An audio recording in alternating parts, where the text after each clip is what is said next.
নমস্কার বন্ধুরা, আবার চলে আসলাম 17 নম্বর এপিসোড নিয়ে। রঞ্জন আর তমালি প্রেম করে বিয়ে করে এবং দুজনের বাড়িতে কেউই মেনে নেয়নি। অনেক কষ্ট করে তারা ভাড়া বাড়ি থেকে একটা ফ্ল্যাট কেনে। সেখানে অশরীর আবির্ভাব। অনেক দিন ধরে তমালি আর রঞ্জন একটা ফ্ল্যাটের সন্ধান করছিল সস্তার মধ্যে, আর হাতে চাঁদ পাওয়ার মতো পেয়েও গেল। মোহিনী অ্যাপার্টমেন্টের একটা 2 কামরার বেশ বড় ফ্ল্যাটটা বছর দুয়েকের আগেই তৈরি হয়েছে দেখে মনে হয়, কিন্তু এখনও কোনো লোক আসেনি। পুরোপুরি ফাঁকা বলা যেতে পারে। একেবারেই শহরের মধ্যমণিতে নয়, আবার খুব একটা দূরেও নয়। আশপাশটা খুবই শান্তশিষ্ট পরিবেশ। শহরের বুকে একটা গ্রাম্য ভাব আছে। সকাল থেকে নিঃশ্বাস ফেলার সময় নেই তমালি আর রঞ্জনের। সমস্ত জিনিস প্যাকিং করে গাড়িতে তুলতে ব্যস্ত। জিনিসপত্র সব নতুন ফ্ল্যাটে শিফট করতে হবে আজকেই। কালকে গৃহপ্রবেশের পুজো। বড় করে নয়, একটু ছোট করে হচ্ছে। লোক বলতে রঞ্জনের এক বন্ধু সুনীল আর ওর স্ত্রী পূজা আসবে। আর এতদিন যেখানে ছিল সেইখানকার কিছু লোক। বাড়িতে অমতে বিয়ে করার জন্য কেউই ওদের সম্পর্ককে মেনে নেয়নি। তাই কোনো বাড়িতেই প্রবেশ টিকার মেলেনি। কোনো রকমে 1 কামরার একটা ভাড়া বাড়িতে দিন কাটছিল। ওই বাড়িতে প্রায় 6-7টা ফ্যামিলি ভাড়া থাকে। একটাই কমন বাথরুম, সেইভাবে রান্নাঘর বলে কিছুই নেই। ওখানে মানিয়ে গুছিয়ে চলতে বড্ড কষ্ট হচ্ছিল তমালির। আর তমালির এই কষ্ট রঞ্জন সহ্য করতে পারছিল না, কারণ বড়লোক বাবার একমাত্র আদুরে কন্যা তমালি। রঞ্জন একটা বেসরকারি কোম্পানিতে কাজ করে। খুব বেশি রোজগার নয়, তবে ভালোভাবে সংসার চলে যাওয়ার মতো। ওদের ফ্যামিলির অবস্থাও খুব একটা ভালো নয়। রঞ্জনের বাবা জুট মিলে চাকরি করতেন। হঠাৎ করে মিল বন্ধ হয়ে যাওয়ায় কাজ চলে গেছিল। রঞ্জনের বাবা তারপর নিজের জমানো পুঁজিটাকে খরচ করে ব্যবসা শুরু করেছিলেন। তাতেই সংসার কোনো রকমে টেনে টেনে চলে যেত ওদের। রঞ্জনের বাড়িতে প্রথম দিকে কোনো আপত্তি ছিল না বিয়ের ব্যাপারে, কিন্তু যেদিন তমালির বাবা এসে ভরা বাজারে লোকের সামনে রঞ্জনের বাবাকে ইচ্ছে মতো যাচ্ছে তাইভাবে অপমান করেছিলেন, সেই দিন থেকে তিনি এই বিয়ের বিরুদ্ধে রুখে দাঁড়ালেন। কারণ সব কিছু হারালেও আত্মসম্মান কিছুতেই হারাতে পারবে না। আর রঞ্জনের মায়ের এত সাহস কোনোদিনও ছিল না যে স্বামীর মুখের উপর কথা বলবেন। তাই নীরবে কোনো রকম প্রতিবাদ না করে রঞ্জন তমালির হাত ধরে নিজেদের চেনা পরিচিত জায়গা, পরিবার পরিজন ছেড়ে শহরে চলে এসেছিল। দুপুর তমালি আর রঞ্জন সমস্ত মালপত্র নিয়ে ফ্ল্যাটে ঢুকল। যখন কেনার আগে ফ্ল্যাটটা দেখতে এসেছিল, এক দেখাতেই পছন্দ হয়ে গেছিল তমালির। আর সব থেকে বেশি পছন্দ হয়েছিল এই দক্ষিণের খোলা ব্যালকনিটাতে দাঁড়িয়ে দূরে বইমান গঙ্গাটাকে দেখা যায়। আর গঙ্গার শীতল বাতাস যেন মন প্রাণ জুড়িয়ে যায়। তমালি ফ্ল্যাটে ঢুকেই আগে ব্যালকনিতে চলে গেল। রঞ্জন তমালির পছন্দের রঙে রং করেছে ফ্ল্যাটের। এমনকি তমালির ইচ্ছায় ব্যালকনিতে একটা ঝুলন্ত দোলনাও লাগিয়ে দিয়েছে। তমালির পিছন রঞ্জন ব্যালকনিতে এসে তমালির পাশে দাঁড়িয়ে বলল, কি মিসেস মুখার্জি, পছন্দ হয়েছে? তমালি আনন্দে রঞ্জনকে জড়িয়ে ধরে বলল, খুব খুব খুব পছন্দ হয়েছে। আর এখানে কিছু ফুলের টব এনে রাখতে হবে, তাহলে পুরো কমপ্লিট। রঞ্জন বলল, অবশ্যই, তুমি যেভাবে যেমন খুশি নিজের বাড়িতে সাজিয়ে তোলো। রঞ্জনের বুকে মাথা রেখে তমালি মৃদু স্বরে বলে উঠল, বাড়ি থেকে চলে আসার পর আমি সব থেকে বেশি মিস করতাম আমার ব্যালকনির গাছগুলোকে আর দোলনাটাকে। থ্যাংক ইউ মিস্টার মুখার্জি, আমাকে কিছুটা হলেও ফিরিয়ে দেওয়ার জন্য। রঞ্জন তমালির মুখটাকে নিজের হাতের মধ্যে নিয়ে বলল, আমি বুঝি তোমার সব কিছু মানিয়ে নিতে খুব কষ্ট হয়, কিন্তু আমার যে কিছু করার নেই। তবে আই প্রমিস, আমি একটু একটু করে সব ঠিক করে দেব। তমালি রঞ্জনের চোখে চোখ রেখে বলল, তোমাকে নিজের করে পেয়েছি, এটাই আমার কাছে অনেক। আর একটা কিছু পেতে গেলে কিছু তো ছাড়তেই হয়। এখন ওসব কথা থাক, এখনও অনেক কাজ বাকি, করে ফেলতে হবে। রঞ্জন মৃদু হেসে মাথা নেড়ে বলল, জো হুকুম ম্যাডাম। তমালি রঞ্জনের পেটে একটা ঘুষি মারল। রঞ্জন তমালিকে বুকের মাঝে আগলে নিল। সমস্ত জিনিসপত্র সুন্দর করে সাজিয়ে গুছিয়ে রাখতে এবং নিজেদের মধ্যে খুনসুটি করতে করতে এতটা সময় লেগে গেল যে প্রকৃতির বুক থেকে সূর্য বিদায় নিয়েছে ততক্ষণে, এবং সন্ধে নেমে এসেছে। আর তার সাথে আকাশের বুকে উঠেছে গোল থালার মতো একটা চাঁদ। রঞ্জন বেরোনোর আগে সমস্ত কিছু ভালো করে দেখে নিল আরও একবার। রঞ্জন ফ্ল্যাটের লনে দাঁড়িয়ে ডাক দিল, তোমা হলো তোমার? অনেকটা রাত হতে চললো, ফিরতে হবে, আবার সকাল সকাল আসতে হবে তো। বাকি কাজ কালকে করো। তমালি সাড়া দিল, আসছি আসছি, 1 মিনিট। হঠাৎ তমালি চিৎকার করে উঠল। তমালির চিৎকার শুনে রঞ্জন দ্রুততার সাথে ভিতরে ঢুকলো। দুটো ঘর, ডাইনিং, লিভিং, কোথাও তমালিকে না পেয়ে ব্যালকনির দিকে ছুটল। তমালিকে পাথরের মতো দাঁড়িয়ে থাকতে দেখে রঞ্জন বলে উঠল, কি হলো তোমা, এইভাবে চিৎকার করলে কেন? আমি ভয় পেয়ে গেছিলাম, কি হয়েছে? তমালির কোনো সাড়া শব্দ না পেয়ে রঞ্জন আরও একটু এগিয়ে গিয়ে তমালির কাঁধে হাত রাখল এবং তমালির দৃষ্টি অনুসরণ করে দেখল তমালি এক দৃষ্টিতেই দোলনার দিকে তাকিয়ে আছে, আর দোলনাটা মৃদু হাওয়ার তালে দুলছে। রঞ্জনের স্পর্শে তমালি ভয় চিৎকার করে উঠল। রঞ্জন তমালির চোখে মুখে অদ্ভুত রকমের ভয়ের ছাপ লক্ষ্য করল। তমালিকে 2 বাহুর মধ্যে আবদ্ধ করে বলল, তমা, এই তমা, কি হলো? এত ভয় পাচ্ছ কেন? আমি রঞ্জন। তমালি রঞ্জনের বুকের মধ্যে ঝাঁপিয়ে পড়ল এবং ভয়ার্ত কণ্ঠে বলে উঠল, জানো রঞ্জন, এই দোলনায় একটা বাচ্চা মেয়ে বসেছিল এবং তার সর্বশরীর রক্তে ভেসে যাচ্ছিল, তবুও সে খিলখিল করে হাসছিল। রঞ্জন তমালির মাথায় হাত বুলিয়ে দিতে দিতে বলল, কী সব বলছো তুমি তমা? শান্ত হও। বুঝতে পারছি ভয় পেয়েছ, সবসময় আলতু ফালতু ভূতের সিনেমাগুলো বসে বসে দেখবে আর সেইগুলো মনে করে ভয় পাবে। কতবার তোমাকে বারণ করেছি এইসব ভূতের সিনেমা দেখবে না, কিন্তু কে কার কথা শোনে? তমালি নিজেকে শান্ত করে বলল, আমি সত্যি দেখেছি রঞ্জন, বিশ্বাস করো। রঞ্জন বলে উঠল, এইসব ভুলভাল চিন্তা এখন মাথা থেকে ছিঁড়ে ফেলো। চলো, বেরোতে হবে, অনেকটা রাত হয়ে গেল, আবার সকাল সকাল আসার আছে। তমালি করুণ মুখ করে রঞ্জনের দিকে তাকিয়ে বলল, তুমি আমাকে বিশ্বাস করছো না, কিন্তু আমি সত্যি দেখেছি। রঞ্জন বলে উঠল, এখানে বিশ্বাস অবিশ্বাসের কথা নয়, ব্যাপারটা হলো ভয়ের। তুমি ভয় পেয়েছো, আর ভূত বলে কিছু হয় না, বুঝলে? ওটা তোমার মনের ভ্রম। তমালি রঞ্জনের কথা শুনে মনে মনে ভাবল, রঞ্জন ঠিকই বলেছে, আমি ভয় পেয়েছি, কিন্তু নিজের চোখে দেখলাম মনে হলো যে আসলে কল্পনা হবে হয়তো। মাথা থেকে সমস্ত ভাবনা ঝেড়ে ফেলে রঞ্জনের বাইকের পিছনে বসে মিষ্টি হাওয়া গায়ে মেখে রাতের শহরে সৌন্দর্য উপভোগ করতে লাগলো তমালি দু চোখ ভরে। তমালি আর রঞ্জনের মনে আজ এক অন্য রকমের আনন্দ। আজ রাতটা পেরোলেই নতুন দিনের নতুন করে বেঁচে থাকার আনন্দ উপভোগ করবে একসাথে। সত্যি একে অপরের পাশে থেকে সমস্ত কষ্টকে জয় করে একটু একটু করে খুশির পথে এগিয়ে চলার আনন্দটাই আলাদা। পরের দিন সকালটা এইরকম ঝড়ের মতো কেটে গেল।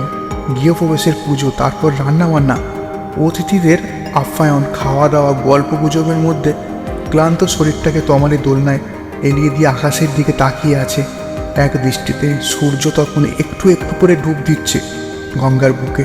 সূর্যের পড়ন্ত আলোর গঙ্গার জলটা কেমন চিকচিক করছে হীরের মতো। পাখিরা দল বেঁধে আপন আপন নেড়ে ফিরছে। রঞ্জন গরম ধোঁয়াটা কফির কাপ হাতে নিয়ে বলে উঠল, কী ব্যাপার মিসেস মুখার্জি, কবি টবি হবেন নাকি? তমালি একগাল হেসে রঞ্জনের হাত থেকে কফির কাপটা নিয়ে একটা চুমুক দিয়ে বলল, অসাধারণ হয়েছে কফিটা, তাছাড়া মনটা আমার একটু কফি কফি করছিল। রঞ্জন হেসে বলল, থ্যাংক ইউ, আপনার মুখে আমার প্রশংসা শুনে আমি ধন্য হয়ে গেলাম। তমালি খিলখিল করে হেসে উঠল রঞ্জনের কথা শুনে। রঞ্জন বেতের মোড়াটাতে বসতে বসতে বলে উঠল, তা কি এত গভীর চিন্তা ভাবনা করা হচ্ছিল শুনি? তমালি কফির কাপে চুমুক দিতে দিতে বলে উঠল, ভাবছিলাম আজ যদি বাড়ির সবাই আমাদের সাথে থাকতো তাহলে আমাদের আনন্দটা আরও দ্বিগুণ হয়ে যেত। রঞ্জন একটা দীর্ঘ নিঃশ্বাস ফেলে বলে উঠল, আশা করি সময়ের সাথে সাথে সবই ঠিক হয়ে যাবে একদিন। তমালি মৃদুস্বরে বলে উঠল, ধীরে ধীরে শহর রাতের নিস্তব্ধতার মোটা চাদরে ঢাকতে শুরু করেছে। শহর যেন গভীর ঘুমে আচ্ছন্ন, শুধু জেগে আছে রাত জাগা কিছু পাখি শিকারের সন্ধানে এবং থেকে থেকে ডেকে উঠছে নিজেদের কর্কশ স্বরে। হঠাৎ একটা আওয়াজের তমালির ঘুম ভেঙে গেল। পাশ ফিরে দেখল রঞ্জন গভীর ঘুমে মগ্ন। তমালি উঠে জলের বোতলটা হাতে নিয়ে জল খেতে যাবে, ঠিক তখনই মেঝের উপর দিয়ে কিছু একটা গড়িয়ে যাওয়ার আওয়াজ পেল। শুনে মনে হলো 5 টাকার কয়েন পড়লে যেরকম আওয়াজ ঠিক হয় সেই রকম। তমালির একটা অদ্ভুত রকমের অস্বস্তি হতে লাগলো। তমালি বিছানা ছেড়ে এক পা করে এগিয়ে গেল ডাইনিং হলে। হঠাৎ তমালির মনে হলো একটা ছায়া পর্দার পিছনে লুকিয়ে পড়ল। তমালি এক ঝটকায় পিছন ফিরল, কিন্তু না, কোথাও কেউ নেই। হঠাৎ তমালির কানে এলো ওয়াশরুম থেকে টপ টপ করে জল পড়ছে। তমালি এক পা করে এগিয়ে গেল ওয়াশরুমের দিকে। লাইটটা জ্বলতেই দেখলো না, সবই ঠিকঠাক আছে, কোথাও জল পড়ছে না। তমালির হঠাৎ মনে হলো ব্যালকনি থেকে কারোর হাসার আওয়াজ আসছে। তমালি মনের মধ্যে সাহস সঞ্চয় করে এক পা করে এগিয়ে যেতে থাকলো ব্যালকনির দিকে। কিন্তু ব্যালকনির দরজাটা খোলার সাথে সাথে দেখলো না, সেখানেও কিছু নেই। তমালি চারিদিক ভালো করে চেয়ে দেখে, চোখে মুখে জলের ছিটে দিয়ে আবার শুয়ে পড়ল এবং মনে মনে বলে উঠল, তমালি সব তোর মনের ভুল। ভূতের সিনেমা দেখে দেখে মাথায় এইসব ভাবনা চিন্তা ঘুরে বেড়াচ্ছে তো। রঞ্জন ঠিকই বলে, না, ভূতের সিনেমা দেখা বন্ধ করতেই হবে। তমালি চোখ বন্ধ করার সাথে সাথে পর্দার পিছন থেকে ছায়ামূর্তি বেরিয়ে এলো এবং খিনখিন করে হেসে উঠল। এইভাবে কেটে গেল আরও 15টা দিন। তমালি প্রত্যেক দিন রাতেই কিছু না কিছু শুনতে পায় এবং কারোর উপস্থিতি ফিল করতে পারে। রঞ্জনকে বারবার বলেছে, কিন্তু রঞ্জন বিশ্বাস করতে চায় না। সবসময় ওর মনের ভুল বলে এড়িয়ে যায়। রাত আসলেই তমালি যেন ভয় সিটিয়ে যায়। এখন আর ব্যালকনির দোলনাতে বসতেই ভালো লাগে না তমালির। তমালি এগুলোকে এতদিন মনের ভুল ভাবলেও এখন নিশ্চিত এটা ওর মনের ভুল নয়।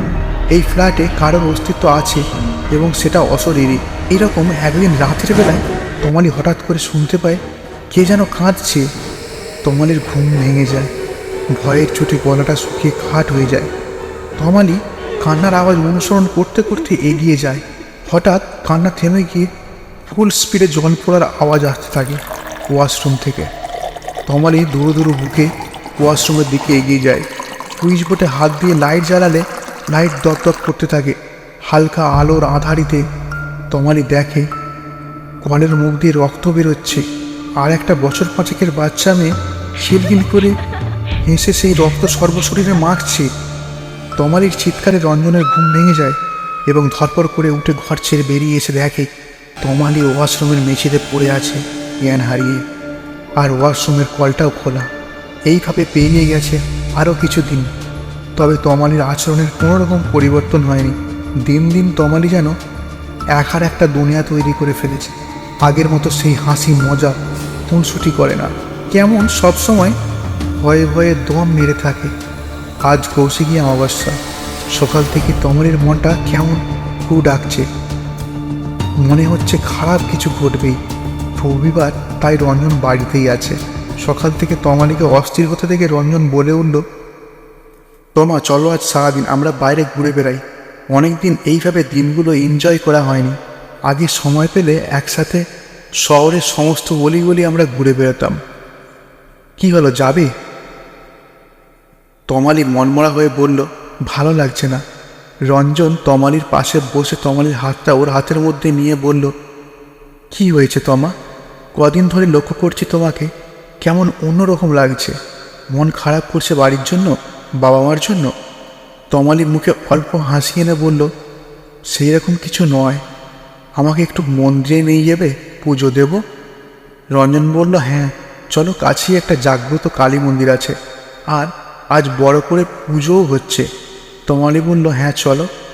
তমালি পরনে লাল পরা সাদা শাড়ি, সিঁথিতে সিঁদুর, কপালে লাল টিপ, হাতে শাঁখা কলা পরে পুজোর ডালি নিয়ে রঞ্জনের সাথে মন্দিরে ঢুকলো। প্রচুর ভিড়, লোকের লোকারণ্য। কত সন্ন্যাসী তান্ত্রিক ভিড় করেছে মন্দির চত্বর জুড়ে। কত রকমের দোকানপাট বসেছে। খুব সুন্দরভাবে পুজো সম্পন্ন করে রঞ্জনের হাত ধরে তমালি যখন মন্দির প্রাঙ্গণ থেকে বেরিয়ে আসছে, তখন পিছন থেকে একজন বলে উঠল, দাঁড়াও মা। পিছন থেকে গম্ভীর দৃঢ় কণ্ঠস্বর শুনে রঞ্জন আর তমালি পিছন ঘুরে দেখল পরনে গেরুয়া বসন, গলায় পইতে, হাতে ত্রিশূল, মাথায় জটা, গলায় রুদ্রাক্ষের মালা, কপালে তিলক কাটা এক সৌম্যকান্ত দীপ্তিময় সন্ন্যাসী দাঁড়িয়ে আছে ওদের সামনে, যার চোখের উজ্জ্বলতা খুবই স্পষ্ট। সন্ন্যাসীকে দেখে রঞ্জন বলে উঠল, কিছু বলছেন আমাদের? সন্ন্যাসী বাবা দৃঢ় কণ্ঠে বলে উঠল, তোমার সাথে আমার কিছু কথা আছে মা। তুমি খুব বিপদের মধ্যে আছো, তোমাকে দেখে আমি বুঝতে পেরেছি।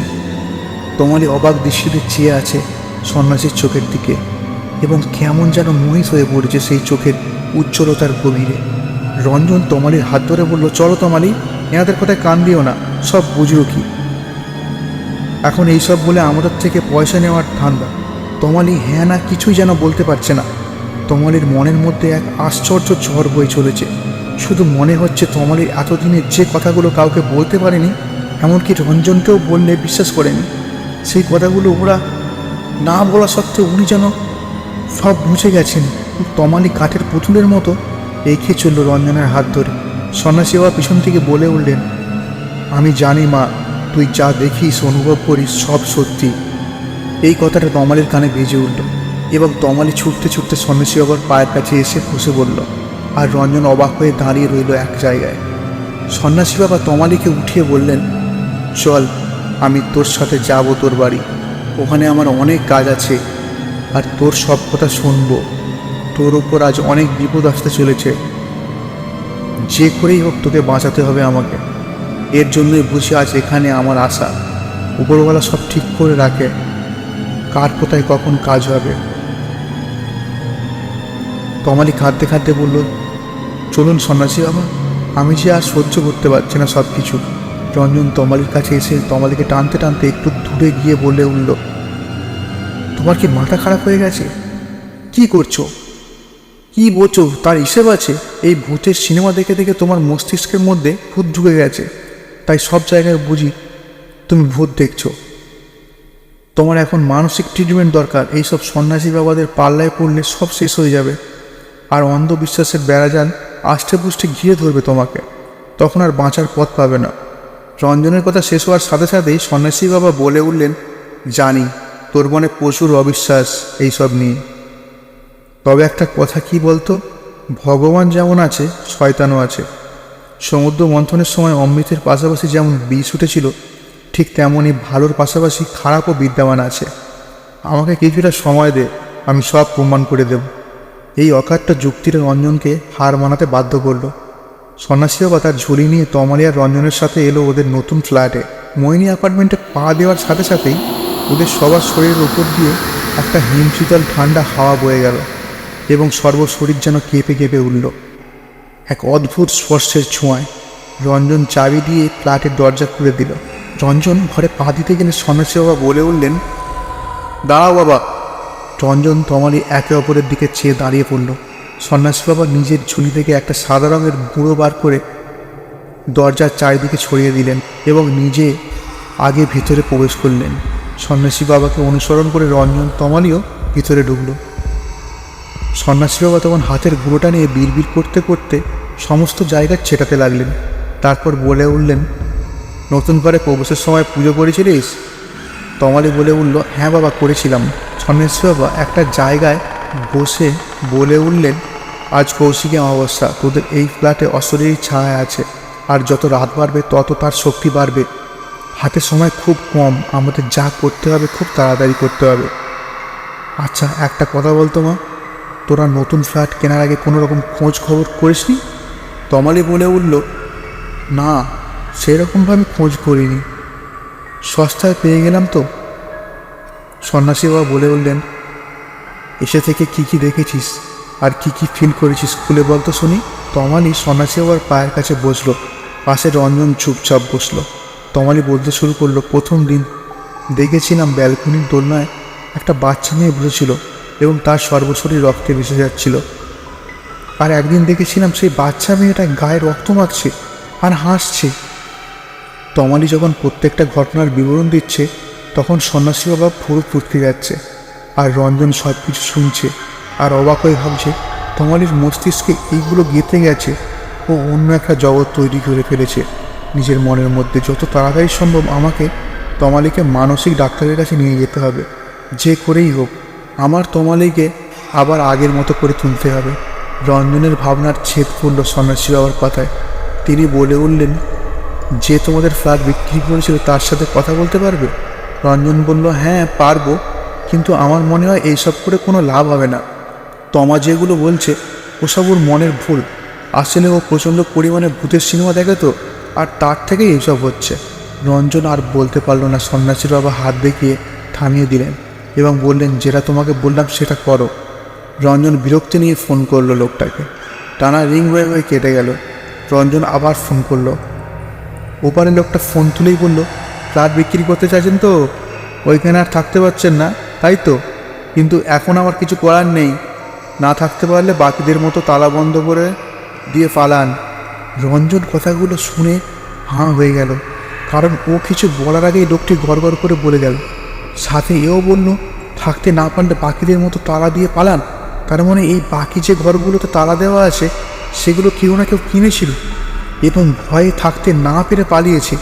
তার মানে তমালি যেটা বলেছে সেটা ঠিক। এই পুরো মোহিনী অ্যাপার্টমেন্টে কিছু না কিছু একটা ব্যাপার আছে। রঞ্জনের ভাবনা ভঙ্গ হলো। রঞ্জন নিজের গলাটা ঠিক করে বলল, একটু আসতে পারবেন মোহিনী অ্যাপার্টমেন্টে? খুব দরকার ছিল, বিপদে পড়েছি তাই বলছিলাম। লোকটা বলে উঠল, তা কী বিপদ শুনি? রঞ্জন বলল, প্লিজ একটু আসুন না। লোকটি বলল, যেতে পারবো না, আপনার বিপদ আপনি সামনে নিন।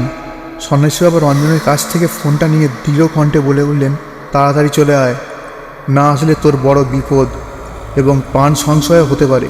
বলে ফোনটা রঞ্জনের হাতে দিয়ে দিলেন। কিছুক্ষণের মধ্যে কর্কশ্বরে কলিং বেলটা বেজে উঠল। রঞ্জন তাড়াতাড়ি উঠে দরজা খুলে দিল। পান চিবোতে চিবোতে ভিতরে ঢুকলো একজন মাঝ বয়সের চেহারা গুন্ডা মার্কা একটি লোক এবং রঞ্জনকে উদ্দেশ্য করে বলে উঠলেন, কী ব্যাপার বলুন তো? এই বিনোদ বিহারী কে? ফোনে হুমকি দিচ্ছেন আর ভয়ও দেখাচ্ছেন? রঞ্জন কিছু বলার আগেই সন্ন্যাসী বাবা বলে উঠলেন, হুমকি নয়, যা বলছি তা সত্যি। আর এই মোহিনী অ্যাপার্টমেন্টের ব্যাপারে যা জানিস সব বলে দে, তাহলে তোদের তার হাত থেকে বাঁচালেও বাঁচাতে পারি। বিহারীবাবু সন্ন্যাসী বাবাকে দেখে এবং কথা শুনে যেন একটু দমে গেলেন এবং নিচু স্বরে মেখে হাসি হেসে বললেন, না না, সেই রকম কিছু সত্যি আছে বলে আমার জানা নেই। রঞ্জন বলে উঠল, তাহলে আপনি ফোনে ওই কথাগুলো বলেছিলেন কেন? নিশ্চয়ই কোনো সমস্যা আছে এই মোহিনী অ্যাপার্টমেন্টে। সন্ন্যাসী বাবা বলে উঠলেন, হাতে কিন্তু আমাদের সময় খুবই কম, যা বলার তাড়াতাড়ি বল, না হলে আর কিছু করার থাকবে না। সবাই মরবে, সবাই, কাউকে বাঁচতে দেবে না ও, কাউকেও না। বিহারীবাবু সন্ন্যাসী বাবার পা ধরে বলে উঠলেন, আমি কিছু করিনি, শুধু লোক দেখে ফ্ল্যাট বিক্রি করা আমার কাজ, আর সেটাই করি। এই মোহিনী অ্যাপার্টমেন্ট গড়ে উঠেছে, এটা একজনের বাড়ি ছিল। তবে শোনা কথা, যে বিল্ডার এই ফ্ল্যাটটা বানিয়েছিল হঠাৎ ভাবে তার এবং তার সঙ্গীদের মৃত্যু হয়। রঞ্জন বলে উঠল, যেটুকু জানো সেটাই বলো। বিহারীবাবু বলতে শুরু করলেন, 70 বছরের শ্যামলবাবু ওনার মেয়ে মোহিনী এবং নাতনি রলিকে নিয়ে থাকতেন। ওনাদের বাড়ির নাম ছিল স্বপ্নীল। শ্যামলবাবু মেয়ের বিয়ে দিয়েছিলেন নিজের পছন্দ করা পাত্র উজ্জ্বলের সঙ্গে, কিন্তু তিনি বুঝতে পারেনি তার পছন্দ করা ছেলে তার মেয়ের জীবনটাকে বিভীষিকা করে দেবে। বিয়ের পর থেকেই মোহিনীর ওপর অত্যাচার শুরু হয়।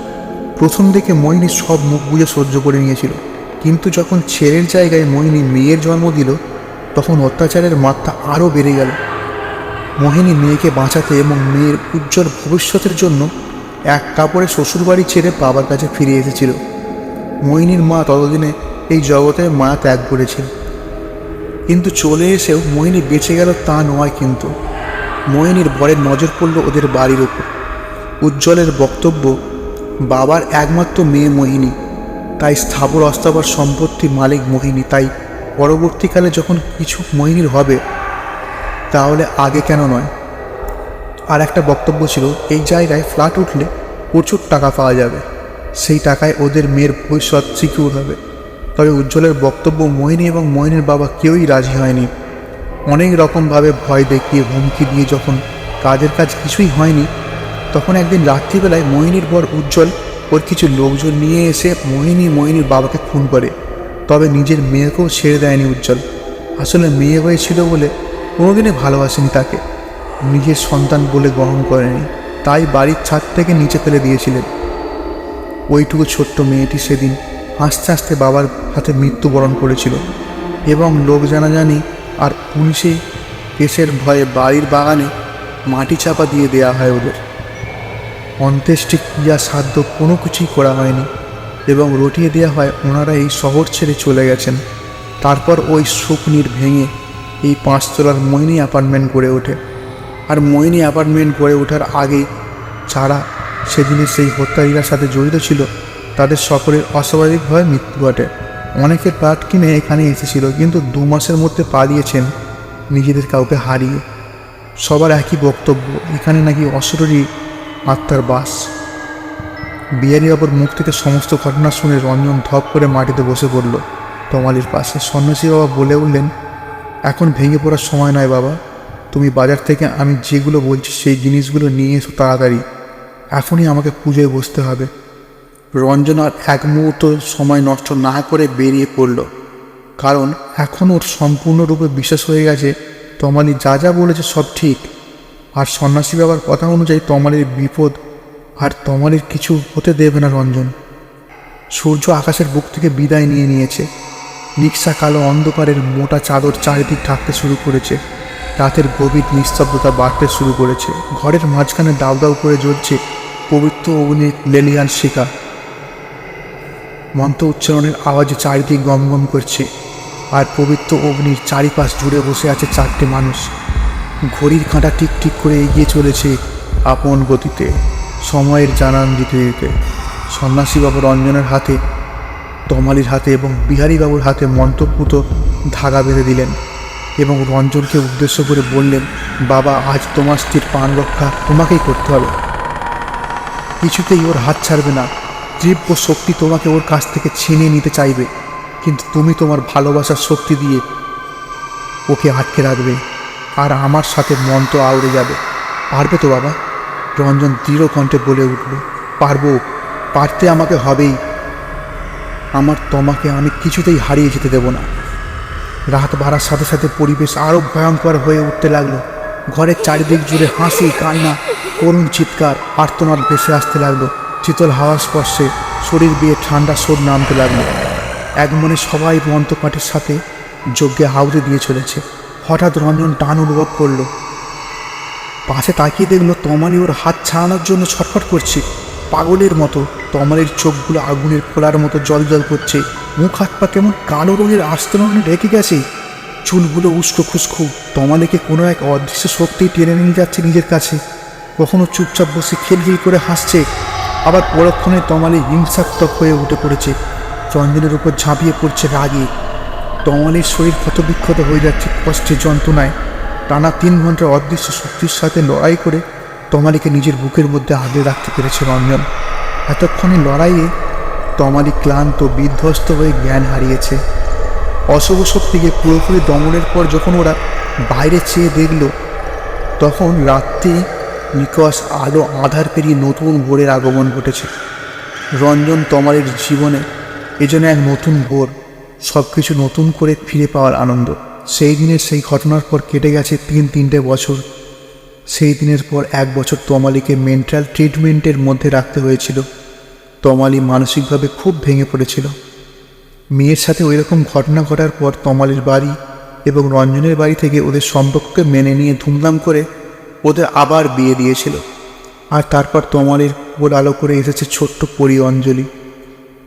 তবে ওরা ওর ডাকনাম দিয়েছে রলি। সকাল থেকে আজকে হইচই, হুলুস্থুলুস পড়ে গেছে। বাড়ি ভর্তি আত্মীয় স্বজন গমগম করছে। আর তাছাড়া হবে নাই বা কেন, আজ রঞ্জন আর তমালির মেয়ে অঞ্জলির শুভ অন্নপ্রাশন। সন্ন্যাসী বাবা নিজে আশীর্বাদ দিয়ে কন্যার নাম অঞ্জলি রেখেছেন। অঞ্জলি সবার নয়নের মনে। এই ছিল আজকের গল্প। গল্পটি শুনে যদি আপনাদের ভালো লাগে, প্লিজ চ্যানেলটিকে সাবস্ক্রাইব করবেন এবং গল্পটিকে লাইক করে দেবেন। আবার দেখা হচ্ছে পরবর্তী এপিসোডে।